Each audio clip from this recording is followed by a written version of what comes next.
Welcome to School and Around, a podcast hosted by Branching Minds featuring prominent leaders, subject matter experts, and thought innovators with their perspectives on the current challenges facing K-12 education. I'm your host, Larissa Napolitan, a former teacher, instructional coach, and a member of the Branching Minds team. My hope is to shine a light on phenomenal educators and those that are on a mission to transform our schools and the lives of students.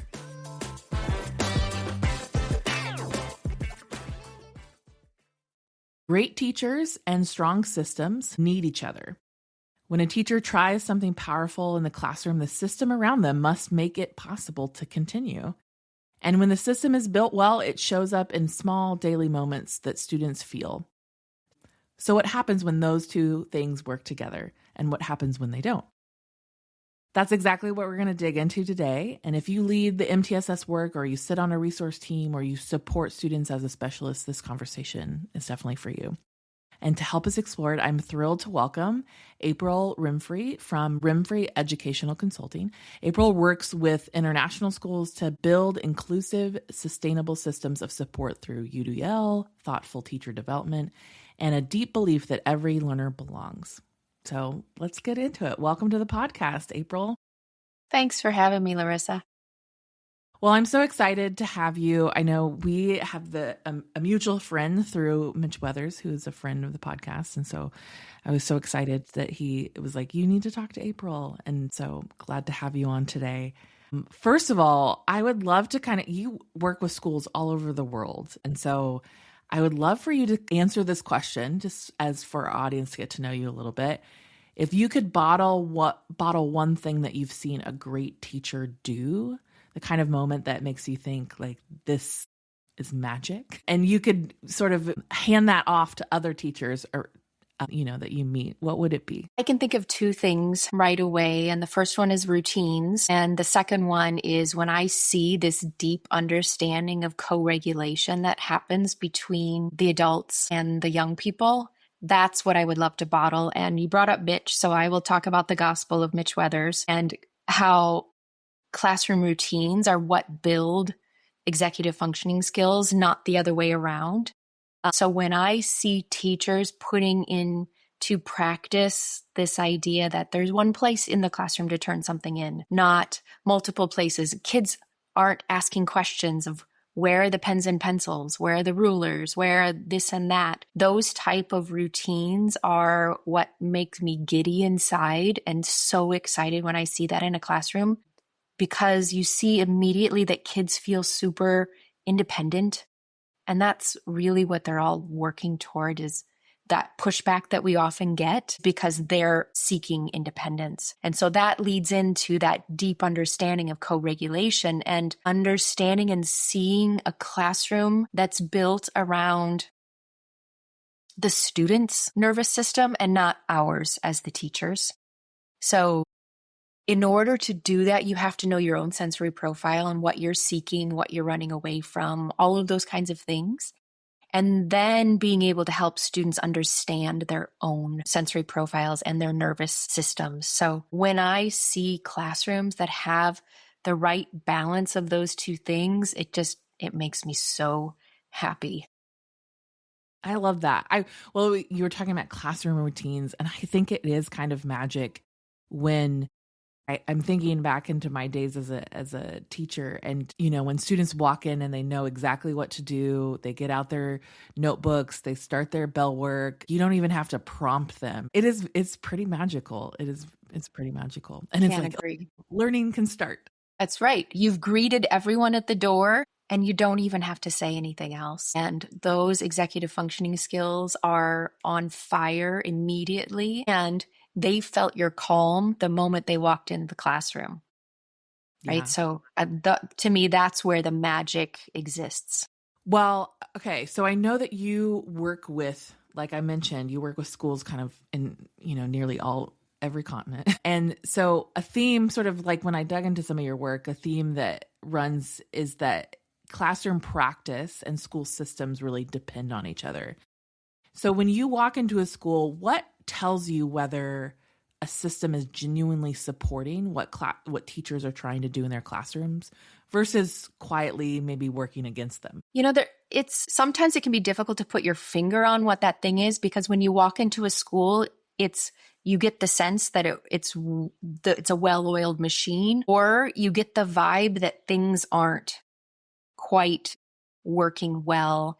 And one of the first ways that I can tell is the way that I hear teachers talking about students, right? And so that our students, that kinds of conversation I'm really attuned to that. Or when people talk about those are strategies that another teacher has, that's someone else's job to work on those skills.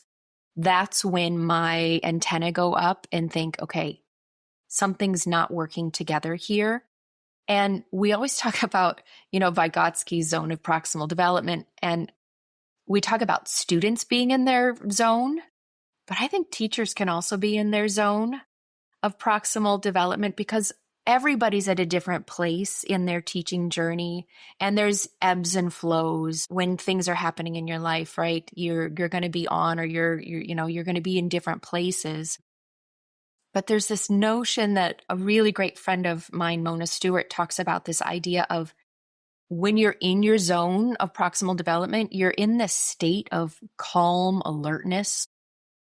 And that calm alertness is kind of just projected all the time in schools, if that's where the school is. So you can have students in this zone, you can have teachers, and then you can have the whole school is in their zone of proximal development. So when I walk in, if I see adults stopping to have time to listen to kids, that's an important one. And then the other one is when I'm in a classroom, there isn't like this frenetic get through stuff. I know where I need to get to. I know what the most important standards are, and everybody knows how to get to the top of the mountain in their own time.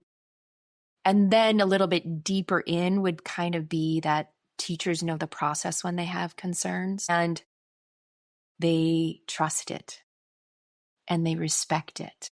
And so you only can get to that state when all three of those groups are in their zone of proximal development. And who knew that we were going to still be talking about incredible research from 50 years ago? But there's some great stuff from the 60s and 70s that we think we always need to have new research.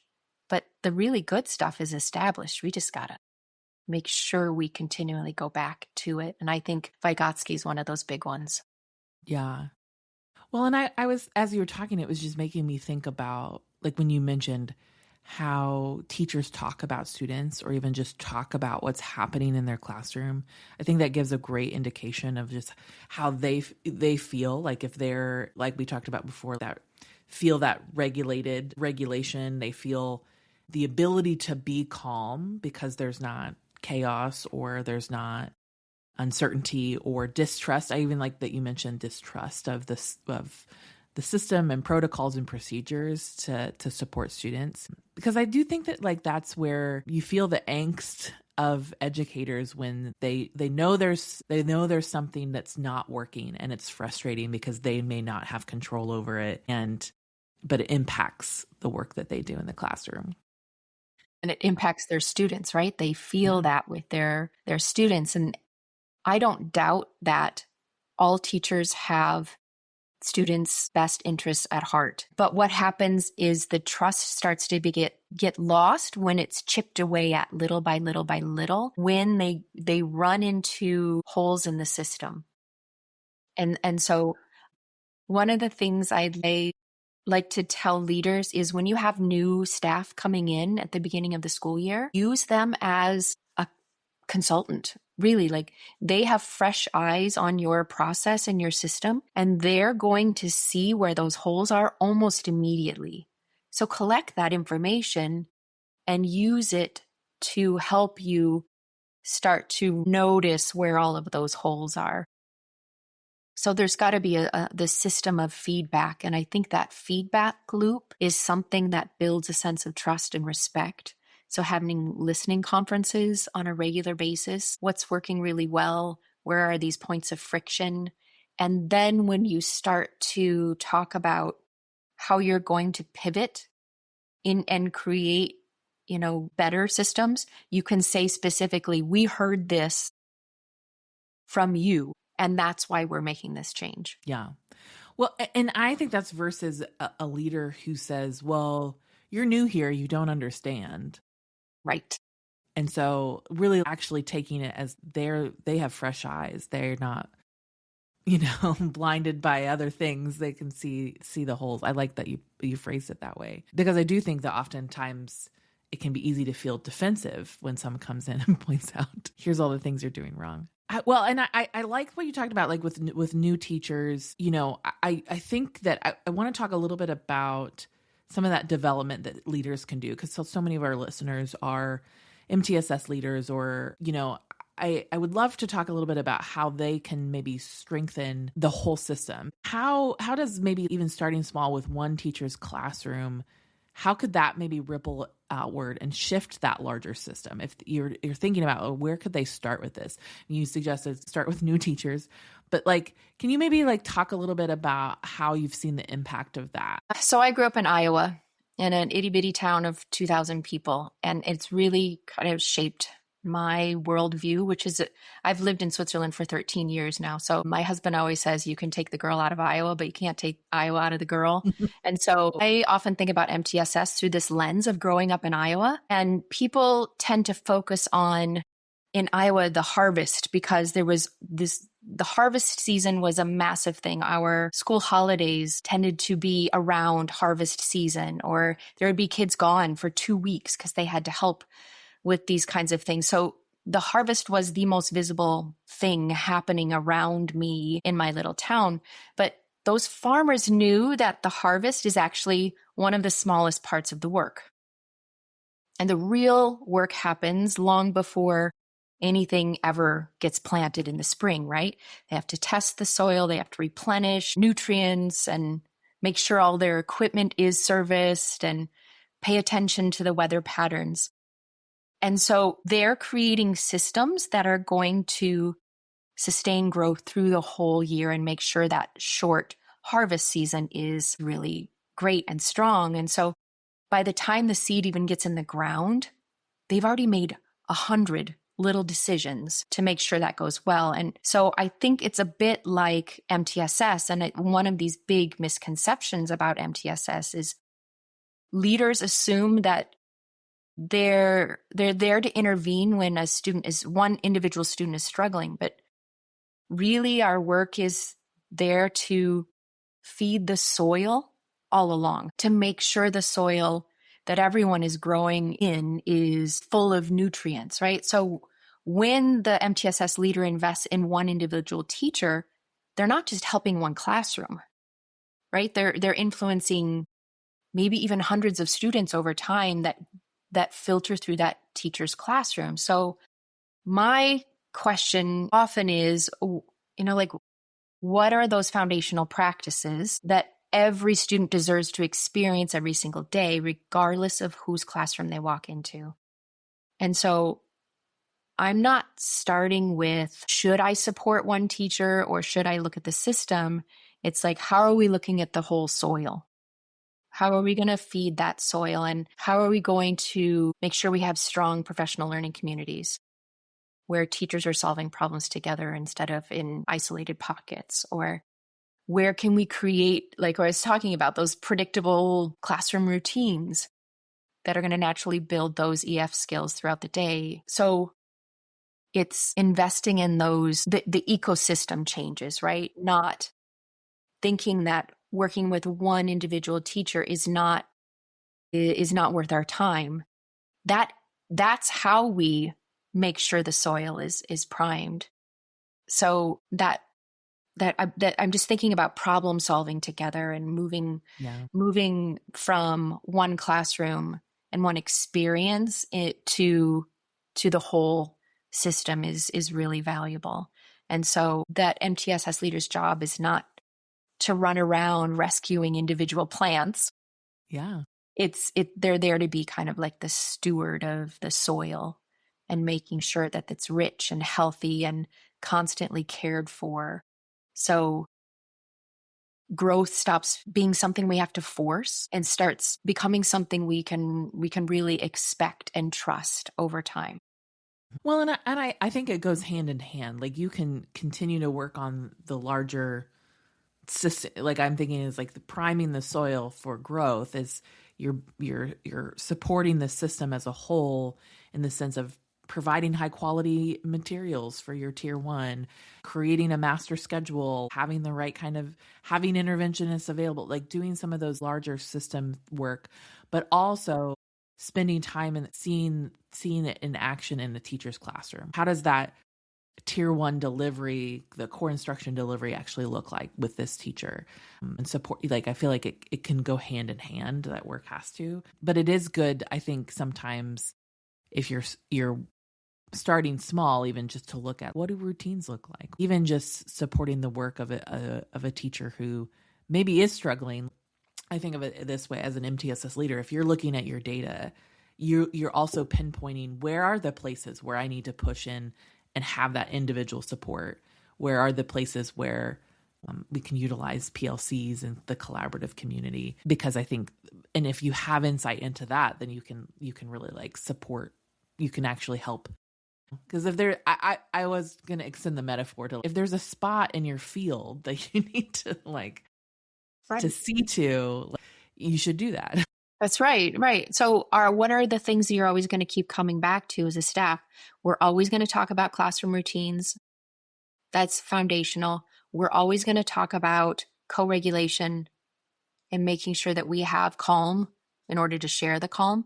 And then maybe you could even throw in Marzano's 9 instructional strategies for effective teaching and learning, right? And then that's your foundation. That's feeding the soil with the correct nutrients at all times. And it doesn't matter if you're teaching, if you're teaching chemistry at a really high level or you're teaching grade 1,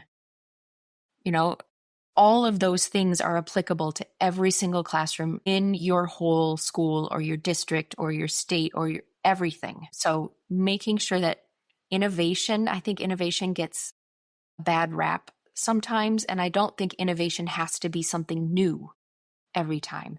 It has to be, how are we continually feeding the soil to make sure we can innovate? Say more about that. I love that idea about innovation doesn't mean something new. I think we lose a lot of teachers when we come back to school in the fall and we say, okay, this year we've got 5 new initiatives, right? And I think 2 or 3 of those initiatives should be staying the same at all times. So initiative to me means our focuses, not what's the new buzzword, what's the new flashy thing we need to go run toward. It's how are we ensuring that we continually look at our own practices to make sure we are creating that healthy, rich soil so we can sow the right seeds in the right places. And then when we have that common language amongst each other, it's easier to have the conversations in our PLCs. And then it's easier to say, I have all of these things for this student, right, for all of my students. And therefore, it's easy to say when April or Larissa need additional support because the foundation, we know for a fact, has been created across the board. Yeah. I think that is so important to name, because going into, the fall thinking or into a new school year, that's when teachers feel the most overwhelmed. I often experience that of just like, we have so many things to do and I don't have enough time to set up my classroom. Or I think really as a leader, being very aware of what your individual educators are experiencing and making sure that they feel supported from day one, in the sense of, I'm not going to add more to your plate. I want to support what we're already doing. And so many MTSS leaders that I talk to, they've realized as they begin to examine their MTSS system or their infrastructure of supporting things, they're like, we're already doing amazing things. This is not anything new. It's just thinking about how do we come together as a system to support the work? Because often all the good things are happening in silos, in one individual classroom or in this interventionist work. It's about bringing everything together and cohesively working. Yeah. So identify what's working really, really well already and build on that instead of, giving them unintentionally, of course, but giving the message that we need to start from the ground up. It actually makes me think great things come about when you build on what you're already doing. Giving the message that we are acknowledging all the great stuff that's happening here. And that's going to continue building that trust and respect. Right. And so then from there, then you can start to identify your friction points. And that's when you can take in lots of different information from people in different roles, including those new teachers with the fresh eyes. Where are the friction points? And when you have those new teachers bringing some of those things in, you'll think, wow, I didn't even think about that. But only if you're open and available to taking in that information rather than that defensiveness that you were talking about. Because it's a really easy place to sit, especially if you've been somewhere for a long time and you have lots of institutional knowledge and you know what was there and what you've built. I do think that, like, in all of this, I think it's really important for leaders to get their eyes on what's happening in the classroom and sort of just like that classroom observation. So I'm curious about how, if thinking about MTSS leaders going into classrooms and observing, that can kind of feel evaluative for teachers. How can resource teams or even just MTSS team leaders use some of that observational data to strengthen both the individual teacher's practice and maybe the system as well? I mean, what are some practices around that you think that leaders should know? One of my favorite things to do with teachers is have them take data on themselves versus, we always take data on our students, right? And choosing one practice that feels kind of like, this is going to age me, but like the dipstick test. This is like when I used to change the oil, when I learned how to do that when I was a kid in my parents' garage and didn't get things on there properly and the oil ended up all over the floor of the garage. But I distinctly remember having to pull out this long stick to check, where we're at. And then you just wipe it off and it's gone. Right. And so it's meant to be like this little moment in time. And so thinking about how we can take data on ourselves and our own practices on a regular basis, I think is a really important piece of the equation because it does feel evaluative when someone else comes into your classroom. So what are you going to be able to do to evaluate yourself first? So just getting comfortable with, for instance, just taking tallies like, yeah, I got to my closing routine today. And trying to get yourself into a routine of getting to your closing routine every single lesson, or trying to aim for 80%. In the States, I was a special education teacher, right? And we always, for IEPs, we always talk about 80% accuracy, and that's what we're always aiming for. But I think we should hold ourselves accountable also for that 80% accuracy. So if keeping track of the time at the end of the lesson is hard for you, maybe that's a goal you set for yourself. I want to get to my closing routine 80% of the time and take data on yourself. And so then the other thing I see working to the advantage of schools is having peer observation cycles rather than just instructional coaches or other leaders coming in to do observations, having your own peers and you being able to invite them in rather than April's going to show up in your room at 8:30 on Thursday. It feels different. It's almost like you're the one asking for feedback rather than being required to get feedback. Does that make sense? Yeah, anytime you're required to get feedback, it will always feel evaluative, I think. So, and I also think anytime a principal steps in to observe a classroom, your students are not on their normal behavior. Like it's not an accurate picture, I think, in some ways. Yeah, but to me, what that means and shows is that leader is not getting into classrooms enough. So that's. Right. And so one of the things I recommend to leaders is to always lock in 30 minutes a week of walking around the school. So it becomes natural for people to see you around. And there's other leaders that I knew that do 15 minutes a day, right? And just because they want to keep their face moving around the school. So it isn't April just walked in the room, right? Yeah. I do love a peer observation. I think that it allows you to, as a teacher myself, if I'm observing, I get to see different practices that are like, oh, I should try that in my classroom. And it's never the big things, is it? It's always those little tiny things that you don't even know that you do that someone else might pick up on and go, I'd like to try that. Yeah, it's like, oh, I love how the way they got that attention of the students, or that's a really unique way to address a question, or even sometimes is even seeing a student that I have in my class and somebody else's class, and like, oh, that's interesting the way they respond to that. And so I do think that peer observation is so important for helping. I think it provides avenues for collaboration, for support, for other teachers to feel supported and maybe seen by their peers. And I do like it when it is an invitation, because I think that it says it, because sometimes it can feel unsafe as an educator if someone just Exactly. pops in that I don't have a strong relationship with, or so I think that starting there, where it's like people, whoever your buddy is, invite them in at some point. Yeah, when you say that, it makes me think of, what if I've had leaders say, well, what if they always invite the same person into the room? Like, great, that's okay. That means you're establishing comfort first. It's a bit like when teachers say, well, what if the student always chooses the same option when they have a, menu of options? That's why you gave a menu of options, so they could choose, right? You can't have ways I'm going to give you options. However, there's a contingency. You can only choose this so many times. Yeah. Yeah. So Yeah. if you're allowing teachers to choose who they want to come and observe their classroom, no strings attached. None at all. Yeah. Well, and I think over time you can expand your choices, or, I just feel like anytime if you provide a choice, allow them whatever they want to choose.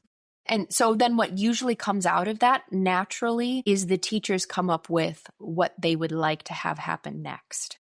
You don't have to then push it. And so that's the key, is to help this kind of, again, plant the seed, feed the soil, and then things start to bloom from those experiences. Yeah.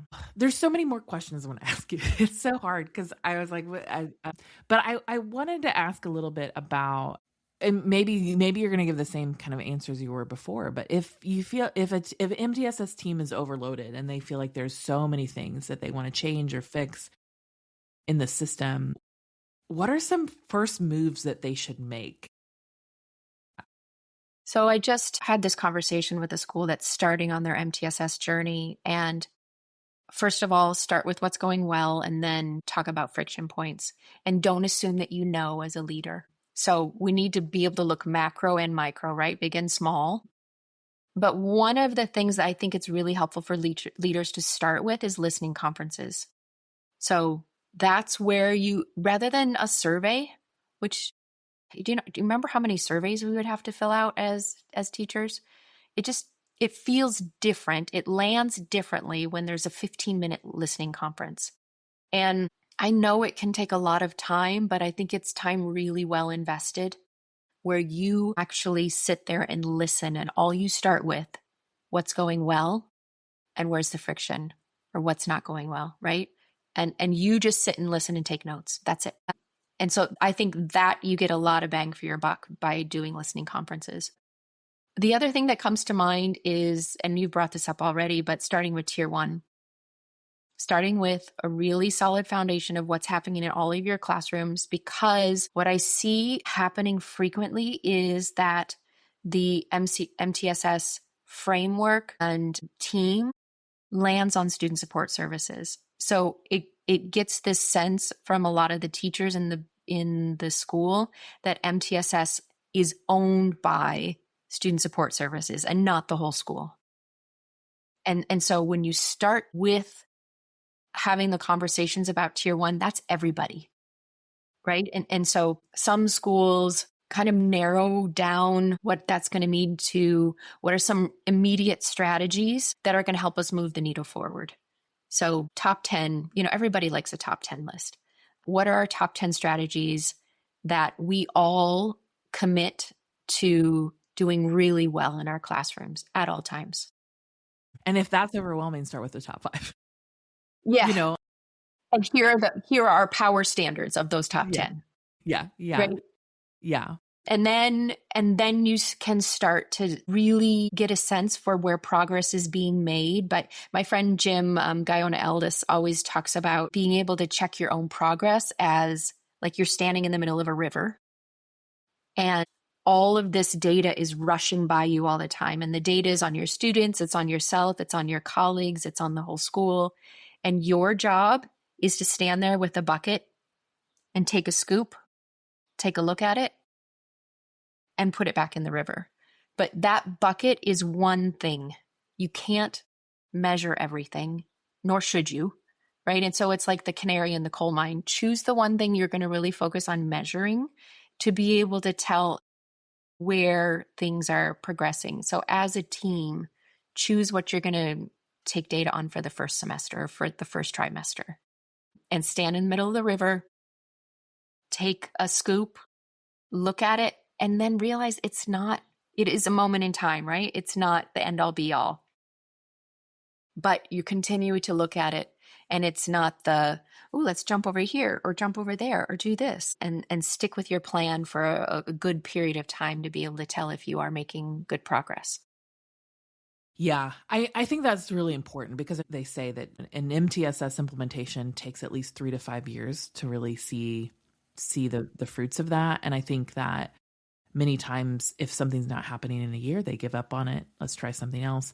But I think, when you're looking at your MTSS, even if schools have been doing MTSS for a long time and they're trying to improve, like pick one area of focus of like this year, we're really going to document on behavior and we're going to do some really great behavior interventions and move that. One high school I talked to in Nebraska, they use a check-in, check-out as kind of their tier 2 overall intervention. They're like, we don't have space for, a bunch of academic interventions or all these things, but we're going to start here and we're going to check in with the students that are struggling academically, behaviorally, or emotionally. And we're just going to have a tier 2 check in, check out. And it's kind of amazing they're able to address a lot of issues just even through that simple check in, check out with students. That's your SEL piece of the equation, right? Yeah. Yeah. And the other part, you talked about what are we going to do for this year, but I think it also really helps to think further ahead so you can say to people when they come to you and say, why aren't we working on this? Why aren't we working on that? You can say that's in our year 2 and year 3 plan, right? And so you're giving people a longer look down the track, which can provide some comfort that, yeah, we know that's on our program, it's coming up. Or when people bring something up, you can say, you know what, we never thought about that. Thank you for bringing it up. So it's always sitting in this place of learning and ability to take in feedback. And even if you don't agree, thanks for bringing that up. We hadn't thought about it.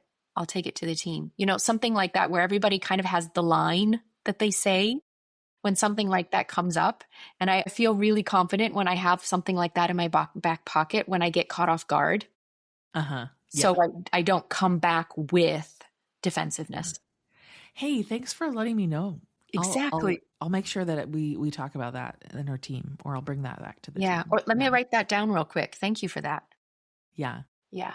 It's always, I think, receiving feedback. That when I moved into sort of more leadership role in school, I think I wasn't prepared for the amount of feedback that would come at me. Yeah. That I didn't necessarily need to do anything with, or that I needed just to sit with for a while. Like I didn't need to immediately respond. Because a lot of times as a teacher in the classroom, you receive feedback for a student and you're adjusting as you go. It's quicker. But when you step into that leadership role, the feedback you get, you don't have to always move as quick. Sometimes you do, but sometimes it's like, hey, thanks for making me aware. Right. It's information for me to process and use. Yes. April, I just think that you're such a valuable resource. I mean, I'm going to share your website and information in our show notes so that our listeners can look at. I mean, I will look through your blog. You have lots of really great information and article, and I know you send out a newsletter, and so I hope that our listeners can kind of gain something from following you and get some more information to support the work that they're doing. So thank you for being here and just sharing your knowledge. Any last nuggets that you would like to share to our MTSS leaders? Well, I'm just going to say have a great summer and try your best to shut down a little bit. And I hope you can do something that feeds your soul along with, the learnings that we all have on our list for the summer months. So enjoy that. Well, thank you so much for being here. Thanks for having me, Larissa.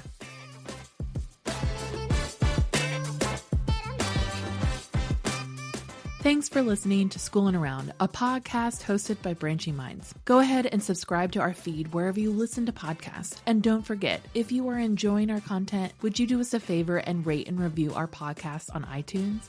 This helps others find our podcast and lets us know how much you love what we're creating. Branching Minds is an educational technology company using learning sciences and technology to help districts effectively personalize learning through MTSS. To learn more about us, check out our website, branchingminds.com, or follow us on Twitter, Facebook, or LinkedIn at Branching Minds.